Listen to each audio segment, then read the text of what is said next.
Thanks very much, Florence. And just to say, it's really, really amazing to be in a room with all of you people who are all doing things and making things. It's really inspiring. We're really happy to be here, and thanks for the invite. So Florence asked us to talk a little bit about the fact that many of us who've had a mastectomy might find it a little bit hard to accept our bodies with one breast or no breasts. We're going to talk a little bit about why that might be, and the power breasts hold across history and in society. And we will be showing images that include breasts and that include people proudly showing mastectomy scars. So just to mention that before we start. And if people want to come and go, that's also absolutely fine. So do you want to put it on the intro? Yes. So I'm Fiona Hale. I work as a researcher and an advocate globally, working at the intersections of gender health and bodily autonomy. And I'm flat. I had a mastectomy in 2014 and another one in 2016. And I'm going to hand over to Susie now. Hi, I'm Susie. Like Fiona, I work internationally and particularly on gender and sexuality. And I had a mastectomy about a year ago today, or something like today. And one thing that made me feel a lot better in the build-up and subsequently was that I have a friend who's a doctor and who's had a double mastectomy, and she said to me, "Don't worry, it's a very simple operation. Breasts are just fat, tissue, and a whole lot of cultural symbolism." And so I was very happy when Florence invited us to come explore with you the whole lot of cultural symbolism that breasts carry. And some of what I'm going to say, the first bit is a quick jump through history. It draws on the work of Professor Marilyn Yalom, who wrote about a history of the breast in Western cultures. So let's jump back 30,000 years ago. This is the Venus of Willendorf, and there's other similar statues that have been found from around this era. She was found in Austria about 100 years ago by some archaeologists. If you can see what she looks like, she has big breasts, big buttocks, visible labia, and maybe braided hair or a headdress, and no face and no feet. And there's different theories about who made this. One theory is a self-portrait by a woman looking down, who face and feet, but who did the rest. But though there's a lot of different theories about who made it, there's a general consensus about the meaning, and that is that it's about fertility, and it may be a fertility talisman because it's actually only about that high and could fit in the hand, it could be carried around. Why do they think it's about fertility?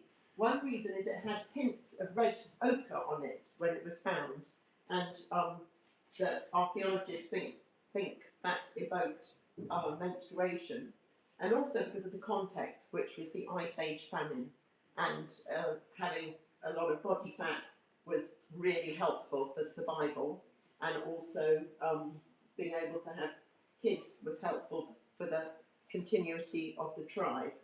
So basically fertility, and Marilyn Yalom said that for this whole period of history up to the Renaissance, breasts primarily symbolised fertility. So on to the next. So around the Renaissance, let's say 15th century, things shifted with breasts becoming more erotic sexual symbols. And this is Agnes Sorel, who was a powerful mistress to a French king, who was credited with getting him out of depression and getting him to mobilise French troops to repel the English invaders. And she brought in a fashion of wearing low-cut dresses and even dresses that exposed the breast. And she was particularly fond of one of her breasts. This was the breast that she liked to show. And so she brought about, or was part of this shift. And it's very class-based, because you can go on to the next. Because this is another mistress to another king, that aristocratic women could show their beautiful sexualized breasts, well, the more working class woman was there in the background, dressed as a wet nurse to their kids. So that enabled this separation of the fertility symbolism and the sexuality symbolism. And then, if we jump forward to the late 19th century, we come to Freud, who put together the sexuality and the fertility. And Freud said that for babies, the relationship with the mother, who he assumed was breastfeeding, was instrumental, was formational in developing their future sexuality. And so in the words of one blogger, all breasts are mum's breasts. I like that one. And so he brought back together the sexual and the fertility and breastfeeding and put them both together.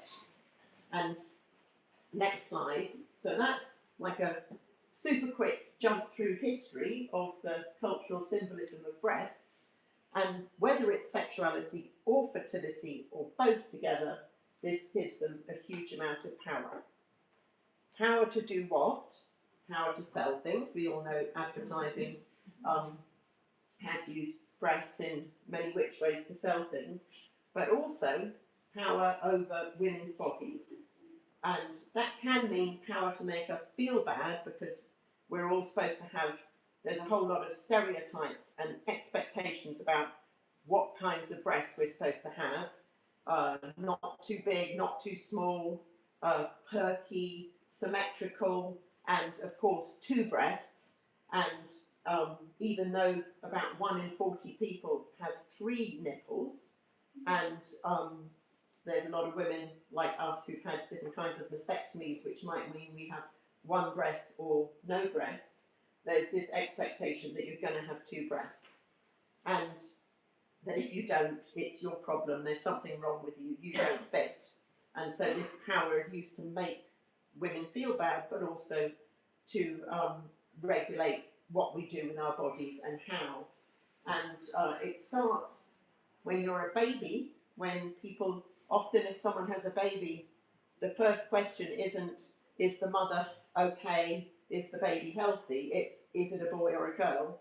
Because you need to ask that question straight away first, so you can know how to place this child in terms of gender categories and gender hierarchies. And in many languages like English, if you don't know what gender they are, you don't know how to talk about them. And so this is often the first thing, and it starts us on a road of being channeled into various gender stereotypes and gender hierarchies. And if you don't fit, then you might be penalised. And this has complexities for people of every gender, but some specific ones for transgender people who face a whole lot of pressures about whether they're supposed to have breasts, what kinds of breasts, and what to do about it.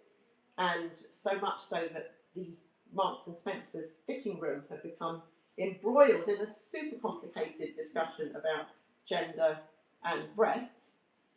And I'm happy that this trans woman, Sophie Molly, said for her, in spite of all the drama, there wasn't a big drama. She went to have a bra fitting at M&S, and it all was fine, and they were very lovely and welcoming, and it was all fine. So there are moments when people can negotiate their way in our complicated bunch of cultural expectations around breasts and gender, and I'm glad it worked for her. And it's not just women who face these kinds of pressures, men do too. For example, men boobs are, they can be a source of stigma, bullying, affect your self-esteem. If men are seen as not supposed to have men boobs, and they're also a source of profit for people who can advertise their exercise regimes to help you get rid of your man boobs, or plastic surgeons who can offer you a breast reduction. But there are some differences in the ways that men's and women's breasts are regulated and the power over our bodies. And one example is the double standard about who can show their breasts in public or not. And in fact, in 2016 in Argentina, there was a breast cancer information campaign, and they wanted to show women's breasts. They wanted to show a woman like checking her breasts to see if there were any lumps, but women's nipples were censored online in Argentina, so even though it was an infomercial, they couldn't show a woman checking her breasts. So instead, they got a woman to stand behind this man, and there's a whole interesting pattern, and she checks his breasts because the men's nipples were not censored. And so this was actually a very clever campaign. It's reached 48 million views by the end of the first week. It is probably the most widely viewed cancer information video. And it did many things. It educated about women's breast cancer and breast checking. It also educated about men's breast cancer, because men have much, much lower rates of breast cancer than women, but also less information, less awareness. It discussed the double standard between women's and men's breasts being shown in this kind of context. And maybe it also destigmatized man boobs. So a pretty powerful deployment of the cultural power of breasts and of the challenging of the censorship. So that's a little run through of the cultural power of breasts and how we're regulated by it, and what the power does to the gender stereotypes and the controls on our bodies. But what I want to look at next is ways to resist that. And one way to resist that is by refusing to show your breasts. And that's incredibly legitimate and powerful.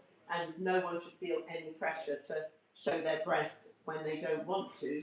And sometimes people do. There was a survey during COVID about women being asked by their bosses, which showed women were asked by their bosses to show their a bit of cleavage and be a bit look a bit sexy in online meetings to boost sales and to make colleagues happy.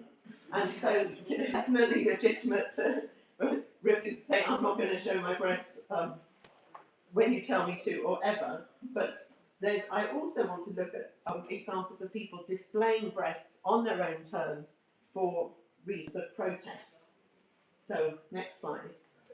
Yeah, so women displaying breasts on their own terms and deploying the cultural power of breasts to protest. So we'll start with Free the Nipple, which is a global march now where people of all genders march topless to protest the double standard between men and women showing their breasts, being able to show their breasts in public. You may or may not notice a likeness between the one in pink hair and blue hair and some of your speakers today. And we thought it was important to expand the message, show mastectomy bodies, and say this. We also need to free the nipple less or the nipple free. We don't just need to free the nipples. So that's Brighton last year. And this is another protest outside Parliament calling for the Enhertu cancer drug to be made more available on the NHS. And here everyone's topless and painted, and that got a lot of media coverage. Quite a clever media strategy, and the drug is partially available on the NHS. I don't know if this has contributed to increasing its availability, but that is the goal in the campaign. And so these two examples are about protests with people showing breasts in public for campaigns related to breasts, but they've also been using that for campaigns related to geopolitics and issues that aren't breast related. And the most famous example of that is Femen. And you can see here, this is from the news last week. They were at the Russian pavilion in the Venice Biennale protesting the inclusion of Russia in the Biennale. And this is how they describe themselves. They say, our mission is protest, our weapon are bare breasts, and Femin is an international movement of brave topless female activists and painted with slogans, often in the most visible place, because, well, women are sometimes denied a voice and women's bodies are noticed more than their voice. They're putting the two together. And Feminist was started in Ukraine, or I think about 20 years ago, and they protested against Putin, against the far right in all sorts of contexts, and certainly got a lot of publicity. Yeah, and so this is going back to 2002 in Nigeria, in the Niger Delta. This was a protest against Shell oil, where women occupied the oil refinery and threatened to get naked, or sometimes did get naked or take their tops off, and asking for jobs for locals and also for better infrastructure. And in some African contexts, taking your clothes off, particularly if you're an older woman, can have a meaning of being a curse, so it has an extra cultural power, and their protest was effective. Shell conceded to all their demands within a few weeks. Next slide. Yeah. And this more recently, last summer, outside the Scottish Parliament, was transgender women protesting against the Supreme Court ruling, which says that for the purposes of the Equality Act, only people assigned female at birth count as women, and that doesn't include trans women. So, and they said this is an act of grief and solidarity, and they also said, according to that ruling, if we're men, then there shouldn't be a problem with us taking our tops off in public. So that was last year, and I think the final example is a breastfeeding blockade, Extinction Rebellion, nursing and bottle feeding. It was people who brought their babies and both breastfed and bottle fed, and outside Westminster, calling for climate action to ensure a future for our kids, or for their kids. And I thought this explained a bit of the communication strategy. Now that my boobs caught your attention, act for change. So on to the last. So there's a lot of reasons why topless protests can be very impactful.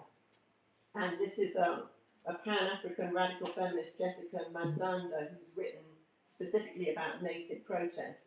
And she says naked protests disrupt societal expectations and challenge deeply ingrained patriarchal norms regarding female bodies and their visibility.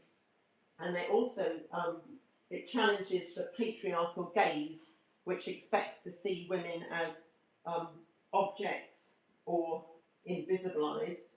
And it also she says it also challenges the colonial gaze of fetishizing the bodies of women of colour, by instead women showing bodies on their own terms as sites of liberation.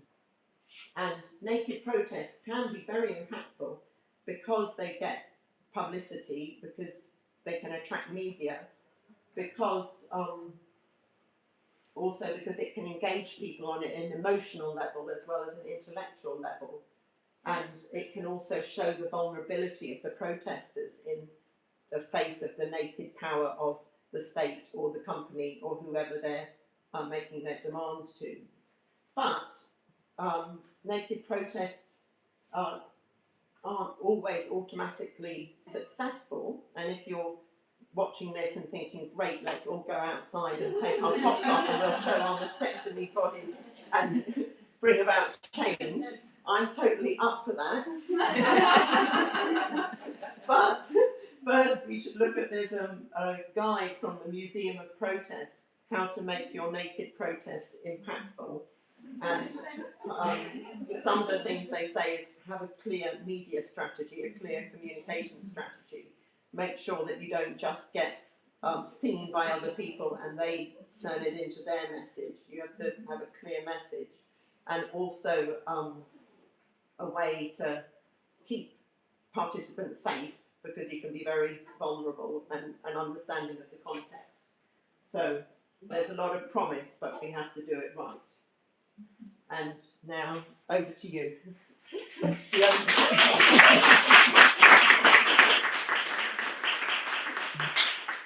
you. And that was pretty much about the power of the breast, and now Fiona's going to talk more about the power of the scar. Thanks, Susie. So yeah, this is the second half of the same. Hang on a minute. Do you want me to hold it? Yeah, so this is the second half of the same talk, and I'm rereading a bit because I'm not so good with the memory. But okay, so we've done the protest bit, and now we want to talk about the power of visibility to make people feel better about their bodies. And so this is a project by a photographer called Laura Dodsworth, and it's 100 photos of women, including women who've had breast surgery, women who have had cosmetic surgery, women with different sizes and shapes of breasts. And it really shows the diversity of breasts, and that's very powerful. It contests all those stereotypes. It kind of goes against the patriarchal messages around breasts and what they should look like. And there's a well-known saying in the world of cosmetic surgery that breasts are sisters, not twins, and asymmetry is really common, and these photos really show that. Can you do the next one? So next, this is Becca Butcher. She's a model and advocate, and she has Poland syndrome. And that's a condition that it's rare, it's more common in men than women, but it typically results in having one side of your chest that is not developed. And Becca is, sorry, lost my thing, there it is.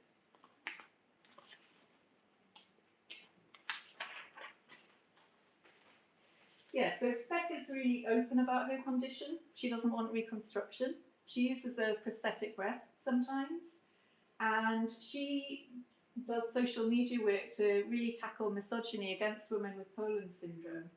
And there's a saying of hers that I really love. She said, "I have to live in this body and mind forever.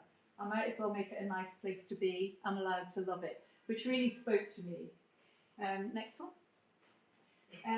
This is from a series of expressive nudes called Je t'aime moi aussi, French, by a photographer called Olivia Firmariello. And this series is capturing the lives of people with disabilities. And Olivia says most of us belong to the 99% of people who don't fit the standards of manipulated beauty.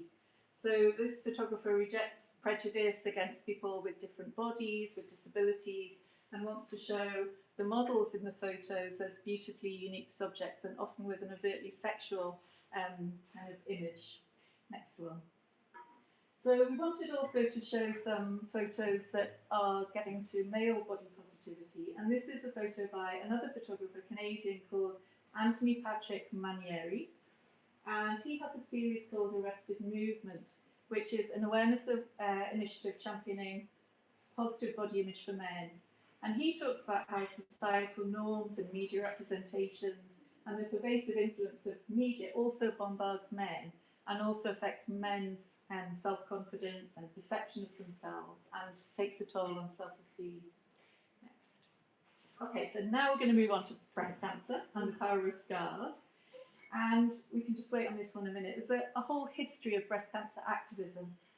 And obviously, breast cancer not that long ago was a really taboo subject. I mean, I remember my grandmother having breast cancer and we didn't talk about it. I didn't know until years later that that's what she'd had. But the feminist activism that's taken place around women's liberation, women's health movements, and the publication of the book Our Bodies, Ourselves in the 1970s, a really important kind of seminal publication, started to change that. And then there were some key figures who started to write about their experiences of breast cancer.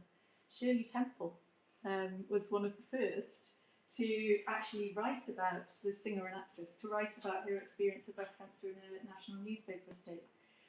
And Audre Lorde, the African-American poet and writer, also wrote a really important work about her experience of breast cancer. I think the breast cancer movement has also taken a lot from the HIV movement, and that has really informed the breast cancer movement as a movement that is not just about health, it's also about politics, it's about society, It's about political issues around funding and research and whose voice counts and who gets support and how they get that support.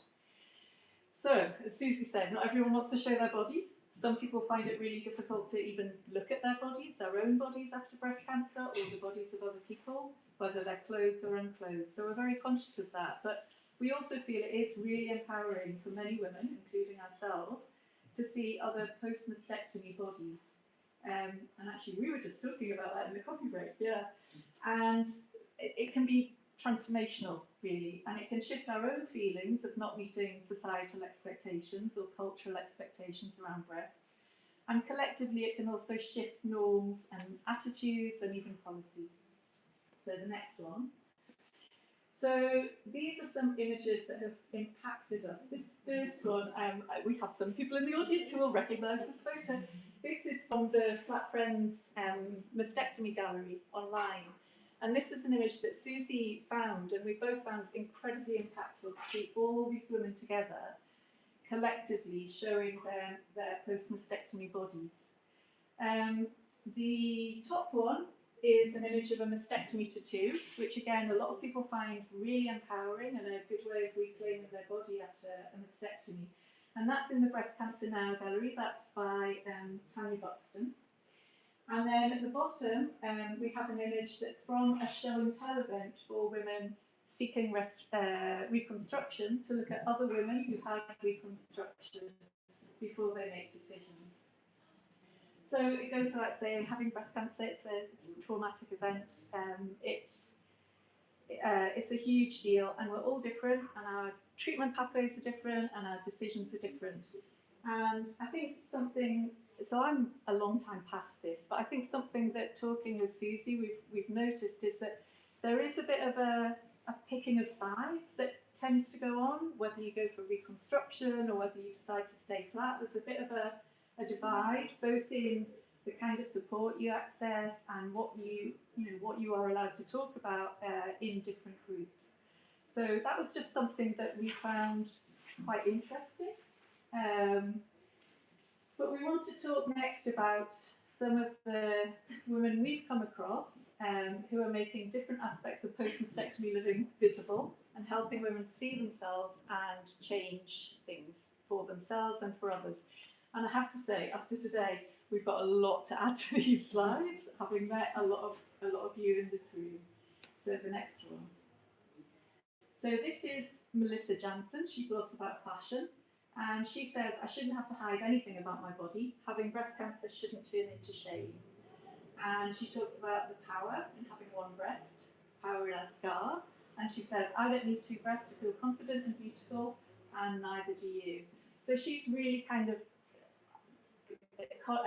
contradicting all those stereotypes, all those narratives that are put across about how bodies should be. And she was also part of a US group that advocated successfully for flat closure as a valid and recognised option, as part of a group called Flat Closure Now. She also advocates against censorship. She talks about how hard it can be to make an informed decision if you can't see images online because of censorship, and you can't post images of yourself for other people to see as well. Okay, next one. This is one that's very personal to me. Claire Collison is someone who was a life model, then got breast cancer, had a mastectomy, and then went back to life modelling. And so I had my second mastectomy in 2016, and actually Claire Collison's performance, Truth is Beauty, was the first time I'd seen in real life someone else with a mastectomy. And that completely changed my life, completely changed my attitude to my body. I was able to start doing things that I had previously done that I didn't do anymore, like getting changed in public areas of swimming pool changing rooms. And I love what she says here, the pressures to hide and disguise, but she sees the evidence from getting people to join her that she's still whole and complete. Okay, next one. Rosemary Quay is another person who I followed, and Rosemary Quay is a saxophonist, and she has done a lot of work to raise awareness of the importance of screening and early detection, including for younger women. So Rosemary had 2 mastectomies, and she also advocates for staying flat, the ability to make that choice to stay flat. And there's a lovely interview with Rosemary where she says she made that decision to have a second mastectomy, and she says if you don't want tits, you don't need tits. No one should be persuading you otherwise.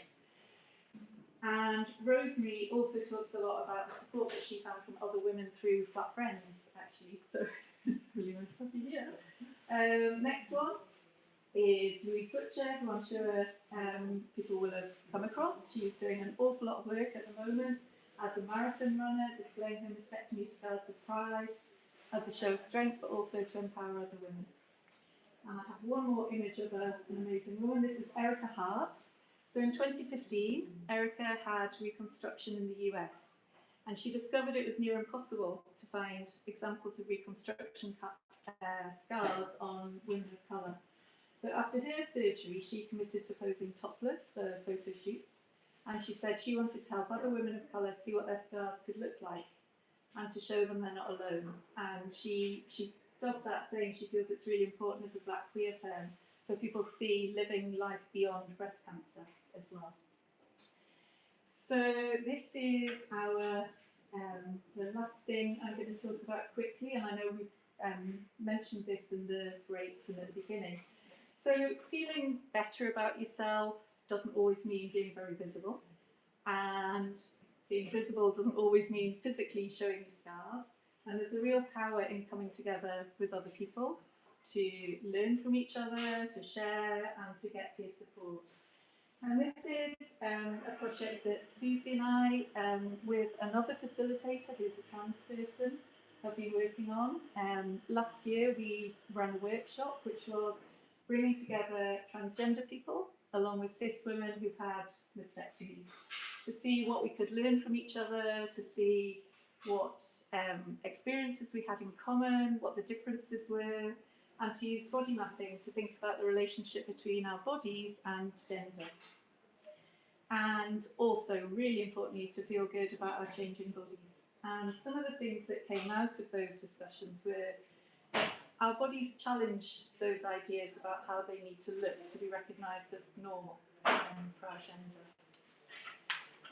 They also, our ideas about that are really influenced by patriarchy, and that our bodies change with both interventions and surgeries, but also with age, and that most of us have to go through a process to feel okay about our changing bodies. So that is the next one. Yeah, so that's the end of our presentation. Susie is modelling a unibrow, which is last year at Trans Pride. And yeah, just to say again, thanks Florence for inviting us, and it's really good to be among makers of post-mastectomy products. I didn't have that when I was being mastectomised, and I'm really pleased that things have moved on such a lot. And the last slide is contact details for our wonderful Bodies Connected Communities, and there's Susie's email. Thank you.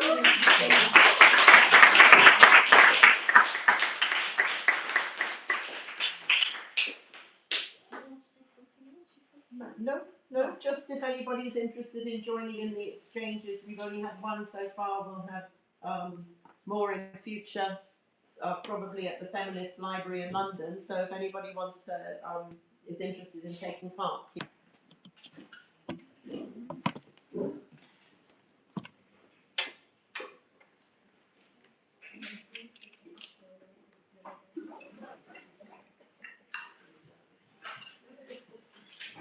Do you want that? That's for the live, maybe. Yeah. We have voice. Thank you. Yeah.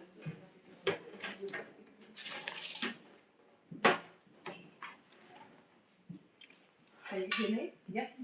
I'm Maria. I'm the founder of Sheroes Collective. When I entered into this space, I was wondering,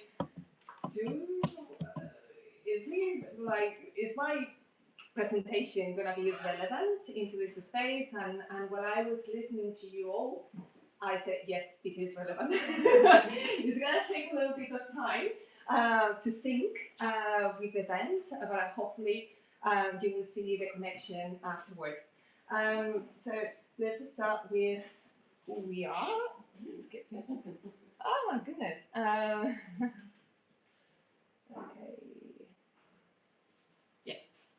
Okay. So we, Sheroes Collective, an arts organization, an art and social organization to celebrate women and raising awareness about violence against women and girls, and also to talk about how the way women have been represented in our visual history. When we talk about violence, it's not just this is not just physical violence, it's all the hidden violence that we've been talking today. When women's body, for example, are medicalized or diagnosed or presented in society. So that's why I thought that this presentation was relevant. Our mission is to drive social change by challenging the visual culture that perpetuates gender violence and confronting the violence that is institutionalized, normalized, and deeply embedded in our society. And that's why probably women that had mastectomy felt unsure or vulnerable, because we have these old expectations of women to look like in a certain way, and all these kind of like beauty canons that we've been growing up. So the way we work and the way we drive our mission is doing exhibitions. We collaborate with an extensive collective of women activist artists with lived experience, most of them, that through the artwork talk about what is important to them and what is important to society. Because these narratives, we don't find them usually in museums or in galleries. These collective of artists, they find it very hard to match with commercial galleries, for example, to sell their artworks for obvious reasons.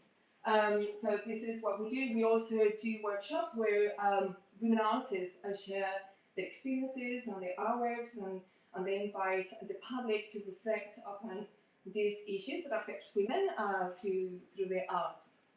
We also have museum tours, and this is where we met Florence and her daughters running one of these museum tours. In this museum, I studied history of art, and obviously I wasn't taught about women artists, for example, before the 20th century. And the National Gallery is a place that I love, but also there are so many narratives and point of view missing that I took the challenge many years ago, before all these women artists narratives and books were out, of talking about women in a place where there were not women artists represented. Yeah, so by the time there were just 3 paintings by women. Right now there are 8 women artists that have paintings at the National Gallery. But in reality, and then I thought, okay, well, let's talk about women. Let's talk about women without having women artists. Let's talk about how we were represented in our past visual history, and let's see how much we brought, in this history to our current affairs affecting women. So that's how our tours were born. And for me, I struggle in like these the conversations that you have in the appreciation of arts, and then the themes that are represented, especially affecting women, or where women are represented, and the rape of Sabaean women, rape in Latin means kidnapping, but the way women have been represented in their history is quite violent. And because it's an artwork and is an institution, a museum is an institution, or even an art gallery, you feel like not sure about saying or feeling in a certain way. But when we normalize this kind of readings, visual readings in our society, then we consume these type of images. Dr. Gana is an expert in representing women in the most awful way.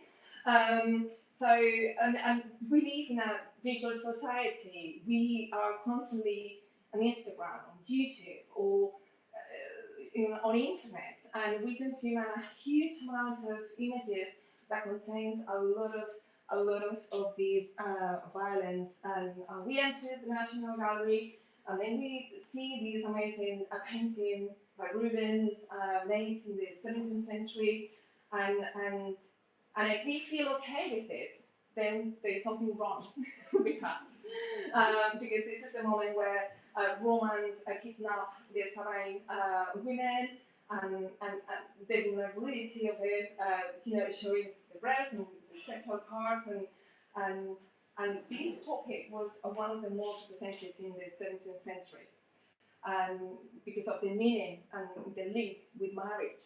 That was an allegory of marriage, this kind of thing. That, by the way, it's not just, it doesn't belong to mythology. There were societies in that this practice was okay. So what we do is to explore the representation of women, the expectation that society have about us, and our bodies, of course, and the idealization of women's bodies. So we come to, this is by Joshua Reynolds, and it's a representation of charity, which is, like the perfect mum, the perfect mother, and then again go to Ravana, like having all these children and looking like this. No, and this connects as well about the body expectations that we have of women, but we also have amazing stories. That's all the stories that you told today, that were inspiring, that were empowering, and we have these, and we need to look for examples, and that's why it's so important for me that museums before the 20th century include women artists, because they own their own narratives, and we need to own our own narratives. Like Artemis Gentileschi, that we don't know her art if we don't know about the rape that she suffered, and in the 17th century, and the horrible experience in court presenting her case.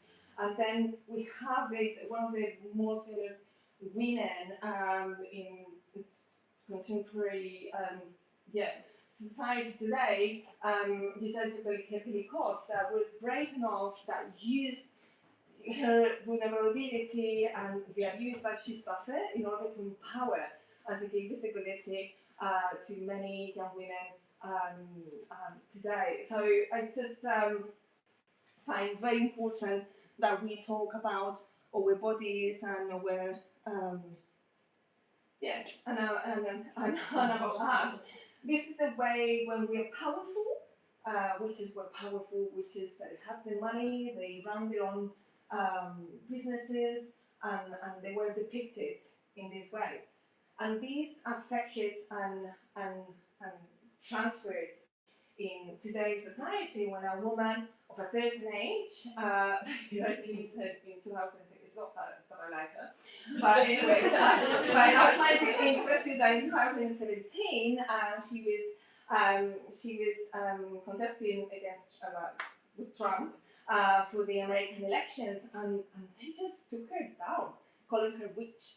She had the power, she had the knowledge, she was running for president, and she didn't get it because she was a woman, and she was an older woman, and that is the worst thing that you can have when it comes into power and politics. You will always be, depicted this way, with this type of body that is completely different to the type of bodies that I showed before. And coming to breasts and the way it's being portrayed during the history of art, we have the ugly duchess showing her breast and like in a kind of like cocky way. There's another painting next to her of a man. I mean, not exhibited at the National Gallery, but it was men like that, like two elderly people flirting. Obviously, she gets the worst parts. So when you stand by these paintings at the National Gallery and you see the people's reaction, it's like And this is the reaction that people get when a woman wants to be sexy in a idealized body. So I just found it very interesting to talk about this painting and the perception that we have when we show the type of bodies. And that reminded me, when I look at my mom, she's 80, 85. I love her body. And it's like the Venus of Willenford. Like, it's like, I love your curves, your boobs, your bum. You know, I love it all. Like all the folding flesh. I love it. I find it very beautiful to have in front, and I feel privileged to have access to this type of body, like to my mom. And I think we need to deconstruct the way we see beauty in bodies in order to appreciate them. And this is what we try to do with our work at Sheroes Collective. Again, like we've been manipulated, like stories have been changed. This story in Bible, it wasn't a man that was meant to be breastfed. It was a woman, it was her mom. And then over time, they changed it into the dad, which is quite disgusting to think about this much of a charity, but it's never been, discussed or allowed like another interpretation of Rubens again, like another Dolce & Gabbana type of style. So when I met Florence, she was like, do you have anything like you need to talk about boobs, about breasts at the National Gallery? It's like, no, but I can make one. So I decided to talk about 8 paintings where different paintings that represent, like including the Ugly Duchess or the Charity by Rubens, or this by Bronzino, the Venuses. 8 paintings with different narratives, with different stories behind. So I just invite you on the 30th of June to attend to the National Gallery with me and discuss where tours are accessible for everyone. They are not academic, they are just conversations and discussions, and it would be lovely to have you part of it. After the conversation, it was very inspiring, this encounter, and you never know like how these encounters might impact in your creativity and the way you envision things. So Abby, an artist that works with our collective, has a series of cast her body, like of her body, to menopause and the effects of menopause, and we thought, yeah, so let's do project called Can You See Me, of different bodies with different scars for different reasons, or bodies that are not the type of bodies that we expect to see in a museum or in a gallery, and let's see the beauty, because when I see these casts, I see beauty. So we wanted, the idea is to have people participating, casting their bodies, and eventually do an exhibition where we can show the beauty of the different bodies of women. We include, obviously not many people include, but non-binary and trans women. For us, it's quite important that they are part of our mission. So if you want to know more about the project, it would be lovely to have you all involved in this project, and then to celebrate all type of bodies. So this is us, this is Sheroes Collective. If you want to get involved in any way, just let us know. We feel honoured to be part of this event. Thank you very much for including us, and thank you very much for sharing your stories. They are very personal, they are very beautiful, and I hope to cross paths with you at some point. Thank you.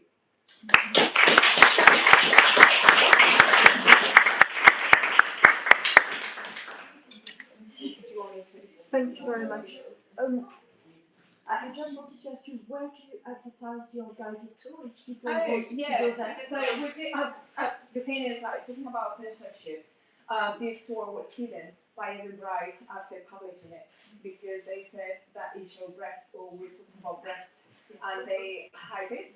You can buy the tickets online. We will send it. I guess you will send a link, an email post event, right? So But I can share with yes, everyone. exactly. So if you can share the link with everyone, that would be because we just right. It's not accessible for the rest of people, but if you have the link, you can come.